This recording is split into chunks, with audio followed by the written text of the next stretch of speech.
Hello, class. Wanted to do a video lecture this week because it's over the media, which is actually, I was a mass comm major at Northwestern and did actually work in advertising for a couple of years after I graduated before I went back to grad school and got, went my doctorate and got certified to, not certified, qualified. College professors are qualified, teachers are certified. Um, but so I wanted to do the in-person lecture for that. I will go ahead and share the crash course video with you guys as well, just to make sure I don't miss anything because this lecture is an hour and a half usually. But it's not going to be that long. So it's only going to be a few minutes, so just bear with me. Um, Let me share my screen.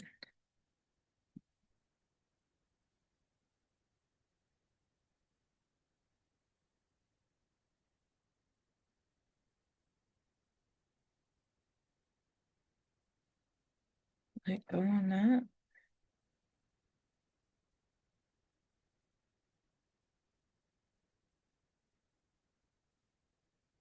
Okay. I think this is working. We'll see. Um, so like I said, we are doing the media chapter this week. For those that need to know, we will not have any assignments due next week. It is spring break. I'm gonna go ahead and extend the due date through the end of spring break so that you guys can get things done. Just the quiz and discussion question this week, as well as the assignment that isn't going to be due until the end of next week. We'll talk about that towards the end. Or actually, I'll send out an additional announcement for those that may not watch this video. The media. So I often call the media the fourth branch of government. The freedom of the press. If you look at the United States, if you give the United States a grade in democracy, we would actually get a B. We're at about 89th percentile, according to several studies. And so we're the country that actually implemented and grew democracy. Um, and we only get a B. And one of the reasons that we only get a B is because our uneducated voter pool. Um, 64% of us would fail the citizenship test. 64% of American citizens who were born here would fail the citizenship test that is required to become a citizen in this country if you weren't born here. And that is why we get the B, because of our uninformed voter pool.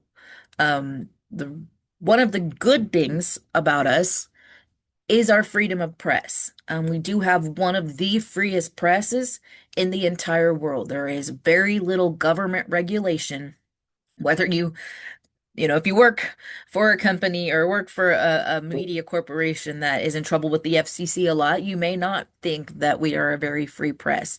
But when we compare to the rest of the world, we are. One example of this that I like to share when it comes to free press versus not free press, the 1918 Spanish flu epidemic. Um, I like to ask the question in my class, why do you think it was called the Spanish flu? The answer is usually because it originated in Spain, and that is not true. The H1N1 virus that caused the Spanish flu epidemic in 1918 was not did not originate in Spain. The reason it gets called the Spanish flu is because in 1918 we had just ended World War One, and Britain's press was under control of the government. France's press was under control of the government. Germany didn't really have one, but it was under the control of the British or French government at the end of the war. And then the United States hadn't actually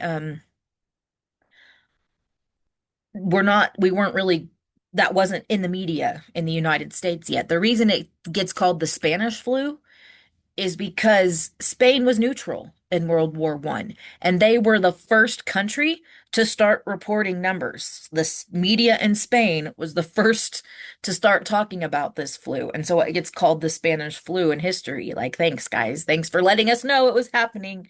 And then you get, you know, that name for the rest of history. And so it is important, when you look at just how free our media is, we need that. And that's the gist of this lecture. So some of these slides I'm going to go through pretty quickly. The founders place a very important role with the freedom of the press. As it says here in the slide, if you criticize the British Crown, you got thrown in jail, you got shut down. And our founding fathers believed that in order to have a democracy, or at least a republic, if you remember, our founding fathers weren't really a one person, one vote democracy yet at the beginning. They were a, rich white people get to vote at the beginning. Um, and then Jackson comes along and changes that, but that's for a history class. Media, uh, print and digital forms of communication, including television, newspaper, radio, and the internet, intended to convey information to large audiences. So there's a test question for you. The media informs or serves three important roles. It informs the public about what's going on, because let's be honest, if I live out here in uh, Goodwell, Guyman, Oklahoma. If if I didn't have media, if I didn't have access to information, I would have no clue what's going on. Um, Citizens who are better informed can make better decisions for their interests. The media provides a forum for candidates, politicians, and the public to debate issues. Um, this gives us a voice in politics. They have to convince us through media platforms that they are doing what's best for us, and then we vote. It connects us, it connects the politicians and our leaders to us. And now with social media, it provides a two-way communication. Like, they can post things on Facebook and we can call them names and tell them how awful they are. It's great. I recommend it. Um, they also act as a watchdog on the actions of politicians and the government. If you Back in the day, because one of the things we're going to talk about with this lecture is how media has completely changed, and even just the last 5 years, and definitely 10 and 20. Um, if you worked for a newspaper, you were assigned beat, and chances are you got City Hall, or some other, police beat, or something, that it was your responsibility to report on what you had to go to. You went to city council meetings, you pulled police report data, things like that, and reported on that. Um, and that's an important function to let the public know. If there's an example here, if you guys, I can't remember if I've mentioned this as an example or not. There's a newspaper in Marion County, Kansas, that was taken over. An older couple had ran it for years, and they were in their late 90s, 98 and 99 years old. And their son, who was 70, took over, and he had come from Milwaukee, and he changed their little small town newspaper from a paper that just reported, high school sports information and upcoming events, to a newspaper that actually reported on what the city and county governments were up to. And long story short, he got so sideways of local government that they raided his or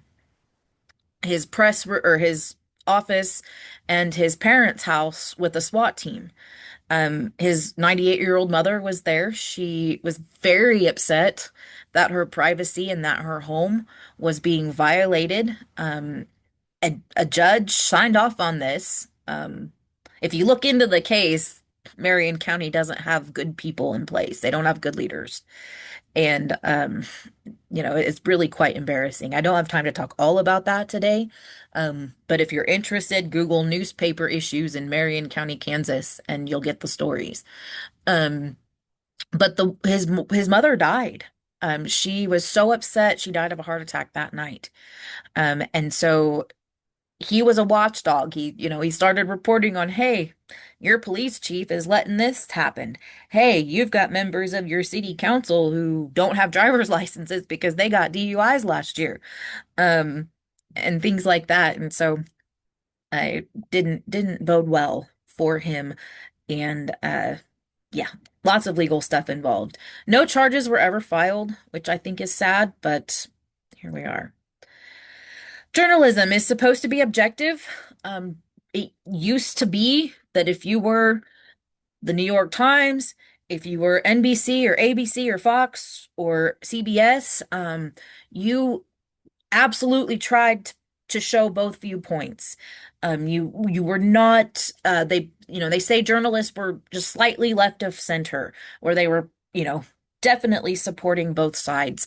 I think that has changed. I think this this is my cell phone, has changed how we get news and how media works. I would say that there's a good percentage of us that no longer um, actually focus our whole attention on a newscast or read a news article anymore. We like having 15 to 30-second reels explain things to us. And it's just not getting us there. Um, you can, yeah, journalism was supposed to be, above. You were supposed to ethical. There's supposed to be ethics behind it. And I think in the last 20 years, it has turned into a money grabbing industry where, and I have a video about that I do expect you to watch. It'll be part of the discussion. Uh, all right. Um, Engaging in investigative journalism. That's another thing that I feel like our news media today has fallen short of. Um, I don't think we seek out things anymore. I think we wait, or the media waits for information to come across their desk. It's kind of lazy. They're just trying to find what they can to sell ads. That is what the video I'm sharing is about, so please make sure you watch that. I just covered that. That's the profit motive. Um, the more sensational the news, the bigger the audience, the more advertising, the more money. Public broadcasting, um, is NPR and PBS. They are no longer funded by the federal government. That got pulled under the Trump administration. The current NPR affiliate that I listen to is running off donations. And that's something that we'll probably see play out maybe in the courts. Though I'm also a member of the Oklahoma Humanities Council, we get our funding from the National Humanities, or the National Endowment for the Humanities, which was funded by Congress, but not funded when it came down to the or the administration has refused to release the money. And so it's it may go to court, Trump may just get his way, or that administration may just get their way. We'll see. Um, Currently, public broadcasting in the United States only makes up about 2%. Um, that's nonprofit broadcasting. The We're different than other nations. In a lot of European countries, public broadcasting, or broadcasting that is paid for, at least in part, by the government, makes up about 65% of their media. I'll let you determine what you think about that. What we're dealing with in the United States is media monopolies. We've got four major networks still that cover most of our news stations, about 500 stations, four major networks. Um, and so it does create a bit of an issue where we have to even more determine what the purpose of the news that they are sharing with us is. Is it actually just to inform us or help us, or are they just trying to sell us advertisements? One of the things also that I want to talk about, and I make sure that you guys understand, is I'm 40. I just turned 40 in December. I assume most people in this class range from the ages of 16 to, I'd be surprised if anybody's actually over 21. Um, the advertisements that I see on my phone through the Weather Channel app or Facebook or Instagram or anything like that, um, or TikTok. I don't use TikTok out here because it was banned on our campus and I live on campus, and it just kind of, now that it's back now, I just haven't bothered with it. Um, but the advertisements you see are different than the ones I see. What shows up on your reels as, hey, you might be interested in this, are much different than what shows up on mine.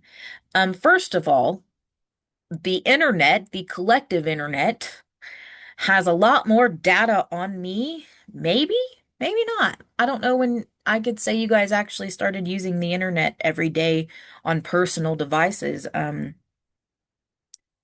So maybe we've had about the same amount of internet data. But every site you go to, every app you use is collecting data on you. And then they share that data or sell that data to advertisers so that they know how to get more of your money. And so I want to make sure that you guys realize that. Um, I like to make the joke. So I've had Spotify since 2012, February of 2012.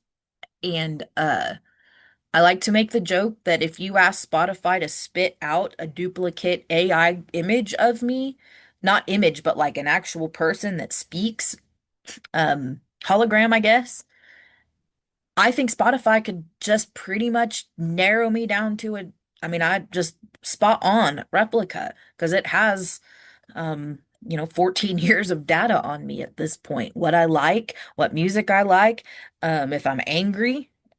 It knows if I'm sad. It knows if I'm happy. It knows because of the music I play. And so it's it's it's pretty crazy that we're to that point. Um, I keep getting a bit ahead of myself. So the digital transformation of media. Little bit of a history lesson. You used to read newspapers and they used to come out maybe once a week. And then it became once a day. And then we got to the big cities, and you might print a morning edition or an evening edition. And then we go to radio. Radio shortens the news. You don't have long news casts on the radio. Even back when it first started, that really wasn't its purpose. But then we have television, and that is absolutely what becomes the news that we think of, where we had a person looking at us in the face and telling us what was happening. And that changed. It changed us, I think, as a society. Radio had this effect of making sure everybody got the same information at the same time. And TV then had this ability to connect with us also in a way that radio didn't because people could look at us in the eye. Um, I'm going to skip this slide because I believe some of those percentages are a bit out of date. And honestly, I don't I believe there are some boomer generation, maybe some Gen X generation that are watching a 6 o'clock news or a 10 o'clock news broadcast or buying an actual newspaper. But most of us, I read the New York Times on my phone. Um, and I don't have cable. I have no use for a 6 o'clock news, especially, especially where we're at, where there's no broadcast that's talking about what's happening in the panhandle of Oklahoma. Amarillo's close, and if there's like a big explosion, they might cover a story up here. But for the most part, I have no use for a newspaper or a 6 o'clock news broadcast to tell me what's going on in my community. Um, I've already been told with a notification on my phone the moment I wake up in the morning. Um, and so it's it's interesting. And like we just had an incident here in Guyman where the the third pedestrian since 2010 has been killed by a train. So if I had a nickel for every time someone has been killed by a pedestrian has been killed by a train in Guyman, Oklahoma, I'd have 3 nickels, which isn't a lot, but it's weird it happened thrice. Um, and that wasn't on the news. You found that out by the local police department posting on Facebook that the railroad crossings were going to be closed. And so that's where we get most of this. The main thing I want you to take from this slide right here, is digital citizen. This digital citizen is a daily internet user with the technology and the literacy skills to go online for everything. Um, and then digital gap. Not everyone has access to this world, but I have to, not everyone does. I mean, if you went, no, I mean, there are older people that don't have cell phones. There are older people who still refuse to use the internet. But most of them have come around. They realize, like my parents are in their late 60s and they use the internet every day. They do all of their business on the internet. Um, and honestly, my grandmother, who is 80, gosh, she might be 88 or 89, because my grandpa just turned 90 and they're not that far apart. Um, she uses the internet. She uses her phone. She gets on social media with us, and she's not bad at it. Like, I'm not gonna lie, like, Grandma, at first it was kind of funny. Her texts and her messages were, in the WhatsApp and in the Snapchats were a little hard to understand, but now she's got it. She's rocking. And then social media, that's all I've been talking about.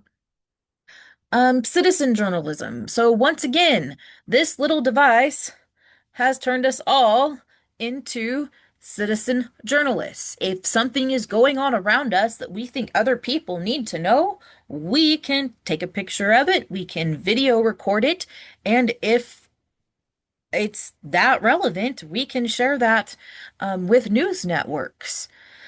The other thing on this slide, so the Wichita News Network is a point I want to make, something I want to talk about. Um, so the Wichita News Network, and they actually changed their Facebook name. I can't remember what they call it now. Is a group of 3 people, and they take shifts standing or sitting by the police scanner in Wichita, Kansas, and they just type out every word that comes over or transcribe every word that comes over that scanner.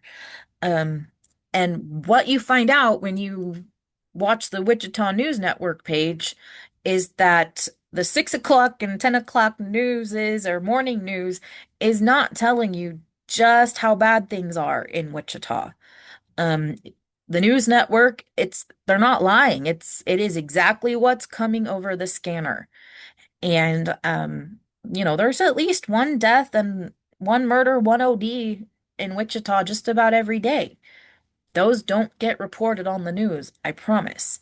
Because Wichita doesn't want everybody to we want to keep this nice suburban Kansas mentality. We don't want to know what's really going on in our inner city and what may be going on that isn't is a lot worse than what maybe we think it is. Um, and they've talked about burnout. The people that run it have talked about how they were unprepared for just how bad things were, um, and that it took a toll on their mental health. They sometimes take breaks from it. And um, so it's interesting what actually happens versus what gets in the news. The benefits of online news, it's convenient. It's right here on your phone or right here on your laptop. You don't have to go wait for 6 o'clock. You don't have to seek out a separate device. It's up-to-date information. If something has changed, the internet knows about it. There was a, you may have heard Kansas City International Airport got shut down a couple of days ago because of a threat. And when I went and Googled information, I found a story from, 4 hours prior. But the story I clicked on was the one from 1 hour prior because I knew it would have more up-to-date information. Um, there's a depth of information, so you can go as deep as you want to. On the internet, you can get a diversity of viewpoints. And so you don't have to live in your echo chamber. The video that I hope you watch talks about one of the ways to break the news from the attention economy is looking at sources that don't just confirm your already preconceived bias. If you're liberal, look at conservative viewpoints. If you're conservative, look at real conservative viewpoints, not the summary of what a conservative newscast says of conservative of liberal viewpoints. Actually find a liberal thought leader and listen to what they say. Once again, not a summary of what Fox News said they said, to the actual source of what they said. And then low cost. It's it doesn't so now that I pay for a phone or my university gives me a laptop and internet, I don't have to pay for my news. I can go Google it and find a source that does it for free. Um, Issues with online news is that it doesn't have to be fact checked. Back in 2016, the top 10 fake news stories out circulated the top 10 real news stories about the election. Um, Supposedly, the FBI did find evidence of Russian influence on the circulation of those top 10 fake news stories. Um, but we all shared them. So, and then one of the things it does do is it allows you to stay in your echo chamber. It allows you to get out of your echo chamber, but it also allows you to stay in your echo chamber. Remember how I mentioned we have the things we see on Facebook, the things we see on Instagram, whatever, TikTok, are going to be completely different because we're in completely different demographics, or age-wise, anyways. Um, uh, it allows you, like Facebook doesn't purposely share conservative viewpoints with me. It shares all kinds of liberal stuff because it knows that that's where I'm living right now. Um, and so it does allow you to stay in your own echo chamber. So be concerned about that. Um, if you're looking at a website, make sure it does have a normal ending.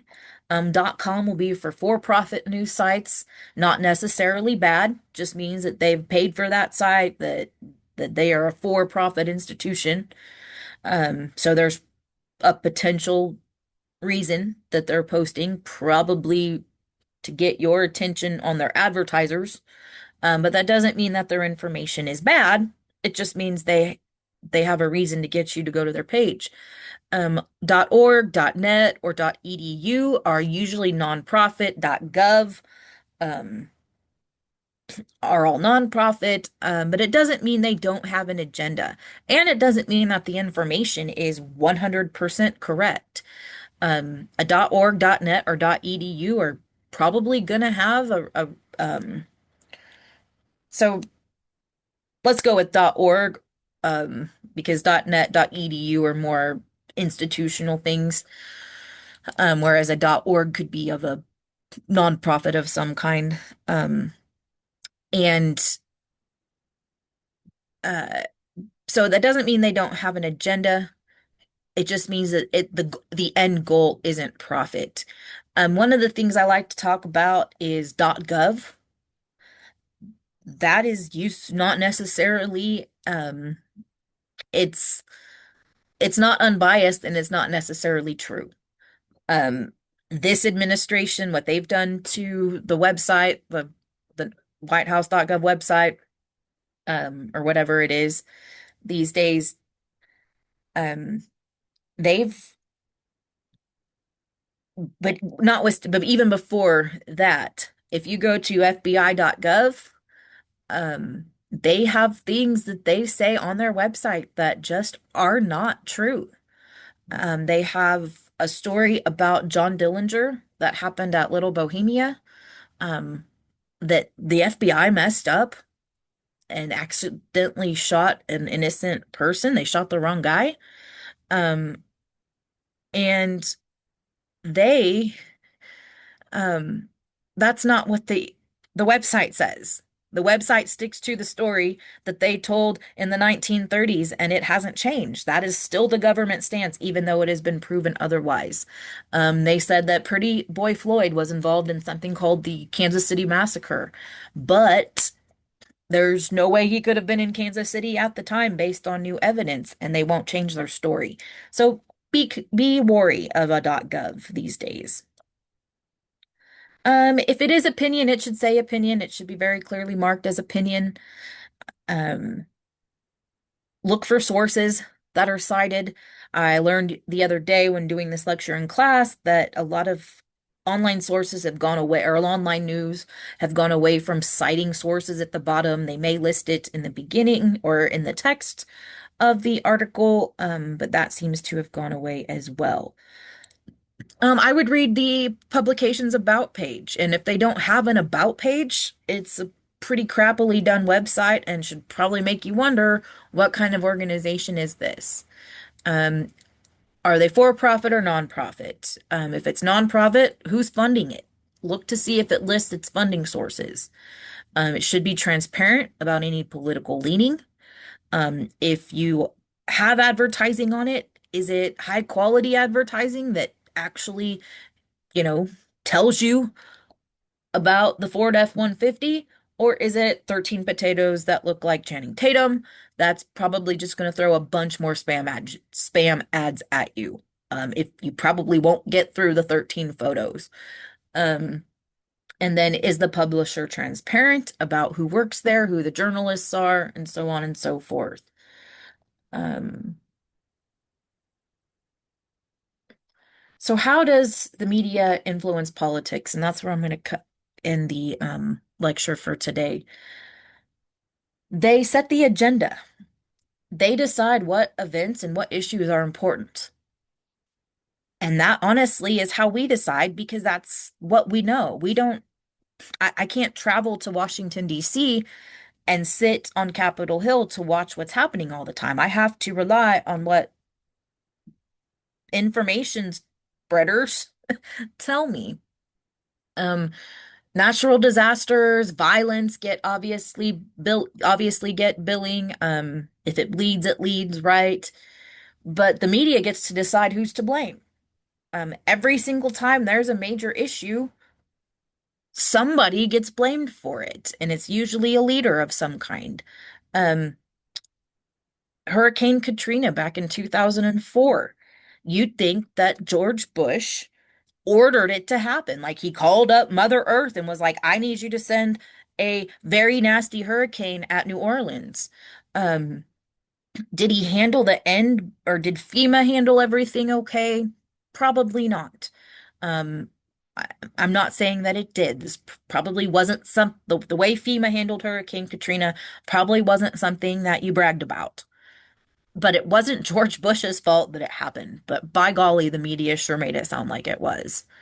Um, So, political scientists have shown that the media has two modes when it comes to these kinds of things, an alarm mode and a patrol mode. The alarm mode is, this is what's happening, take cover. The patrol mode is, here's what's happening now, and then it becomes, here's who's to blame for this disaster. Uh, they can frame an issue. So if they want you to feel a way, certain way about something, they can use questions, they can use words that indicate things. Um, Clinton, maybe you guys remember this, though I doubt it. There was a scandal where it was believed that she had deleted 30,000 emails or something like that that she didn't share. Um, Everybody was saying that she was looking at prison time on the in the media. That was talked about, but she was never facing prison time. She might have been facing fines and sanctions, but she didn't actually violate any prison time, like jail sentence codes. Like she was never going to be in prison. But the media framed it that way to further discredit her. Not saying she didn't deserve to be discredited, not saying she didn't illegally delete 30,000 emails, but she wasn't going to go to prison for it. Um, and then the 2020 election. That was all told through the lens of coronavirus and the economic crisis. There weren't a whole, like, medical marijuana and abortion and immigration really weren't major issues in the 2020 election. Those do resurface again in the 2024 election. Um, so there, and that, yeah, I'm gonna go ahead and upload this PowerPoint if you guys want to read this slide or watch any of these videos. But so this is what I have for you. I have this video of my lecture. I will have a video about the attention economy. It's a TED Talk. It's good.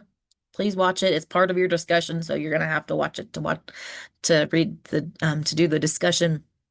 Um, and then let me know if you need anything. Like I said, so everything's gonna be due on Monday, the 23rd.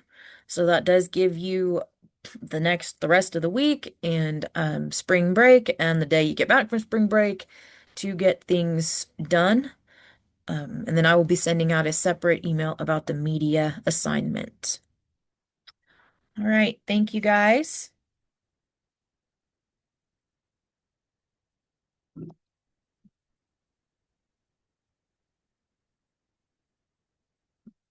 All right. I'm going to stop record now. Have a great rest of your week.